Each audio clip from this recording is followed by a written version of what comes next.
So I want to do a video today on Quentin Tarantino. The reason why I want to do a video on Quentin Tarantino is because I personally think Tarantino is the best filmmaker of the past 20 years. And I want to kind of tell you why I think that and also talk a bit about his movies. But first off, just to tell you a little bit about him, Quentin Tarantino was born in around 1963 in Tennessee. At a very early age, he moved to Los Angeles with his mom, where he got really into genre films, different kinds of horror films, westerns, spaghetti westerns, various blaxploitation films. And then when he was around 16, he had dropped out of school and got a job in a porn theater where he worked for about a year. And although he did not like the films that the theater showed, he did kind of like what he did for like nostalgic purposes, because that kind of theater is no longer in existence today, and he came to it at the very end of the existence of the porn theaters of that era. After that, Quentin Tarantino then later got a job at a video store called the Film Archives, and it was here that he really developed his knowledge and increased his passion for filmmaking. And people would go to the video store just to have conversations with him, because his passion for genre films and different kinds of movies was very infectious. And it was really entertaining to hear him talk about movies and how passionate he was for them. He would recommend different movies to people based on what they had already rented. So he began to kind of figure out what people liked and kind of why they liked it. And that helped him a lot when he wanted to become a filmmaker, which he did, and he actually financed on his minimum wage job. He wrote and directed a movie called My Best Friend's Birthday, and although that film was destroyed in a fire, it was his film school. The first 2/3 of the film were very amateurish, but then the last third was very professional. So he kind of had a linear sort of progression while making that film. And then shortly after that, he wrote the script to Reservoir Dogs, and somehow the script got in the hands of Harvey Keitel. I think through like mutual friends. Harvey Keitel really liked it, agreed to do it. It was a heist film, kind of like an Elmore Leonard novel, who Tarantino's very heavily influenced by. And the film was a bit of a success. There weren't a lot of films like it at the time. Tarantino has called the second half of 80s filmmaking to be probably one of the most oppressive time periods of filmmaking since the 50s. And, he said there's some gems out at that time, like Predator or Die Hard, but really not a whole lot. And then, Reservoir Dogs came out. It was a bit of a hit. I think it cost him about $1 million to make. It ended up making about $2 million, and it allowed Quentin Tarantino to make his next film, which was a massive hit, and that was Pulp Fiction. Now, Pulp Fiction is, if you take about maybe 10 people and ask them what their favorite film is, chances are at least one person will say Pulp Fiction. It, pretty much launched the careers of like Uma Thurman and Samuel L. Jackson, somewhat revived the career of Bruce Willis, definitely revived the career of John Travolta.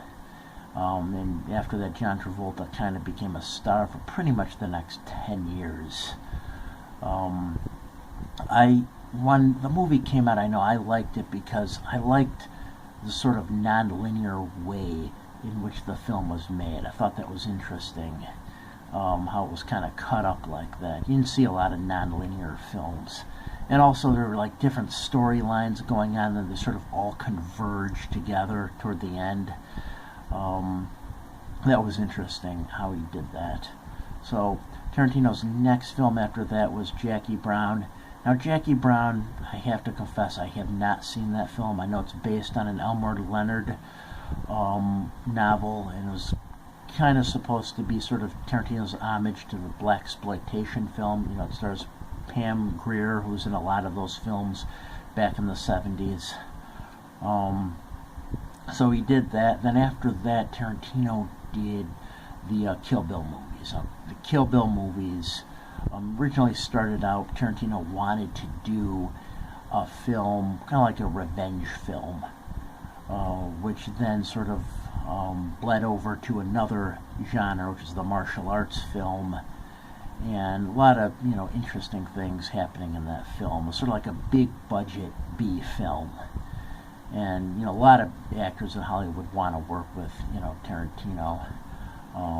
Not only because of his style of filmmaking, but because they really do get good solid film education when they work with him. After that film, I believe his next movie was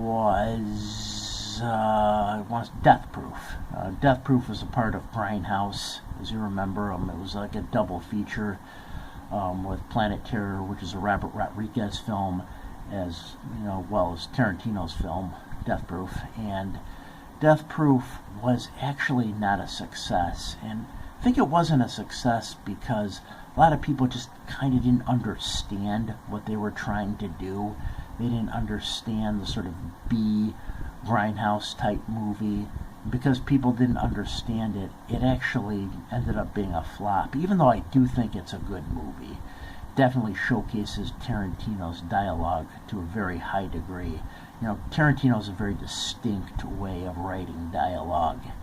A lot of times you'll have characters like you see in Death Proof, where you have these like trendy girls having conversations that that demographic would never have, like conversations about 1970s cars. You just typically wouldn't expect them to be having. You see like other conversations among characters where they're having conversations that Quentin Tarantino himself had in the past. So after Death Proof, you have Inglourious Bastards. I thought that was an alright movie when it came out, sort of like Tarantino's World War II type film, kind of like a Dirty Dozen. After that film, you then have Tarantino's Western, Django Unchained, which was his version of like a Leone film, and that was highly anticipated, and it was, no coincidence that was his top grossing film to date. I mean, I always thought it'd be great if Tarantino came out with a Western, and then he did. Then he came out with one after that, which was The Hateful Eight. The Hateful Eight, I like the first, I would say, 2/3 of the movie. The last third I thought was kind of like a splatterfest, but the first 2/3 were kind of like, sort of like a rendition on that 1960s kind of murder mystery type film, where you have a lot of characters from different socioeconomic backgrounds sort of all converging on a house at one time. And then, a murder happens. And, it was a good film, like I said, up until the last, I would say, third of the movie, where it really became kind of a splatterfest. So, Tarantino is planning on making 2 more films. I know that I guess he's going to retire or do something else. Probably he just wants to do 2 more films and then kind of, make people wanting for more. That's what I kind of think he's planning on doing. So far, he hasn't really said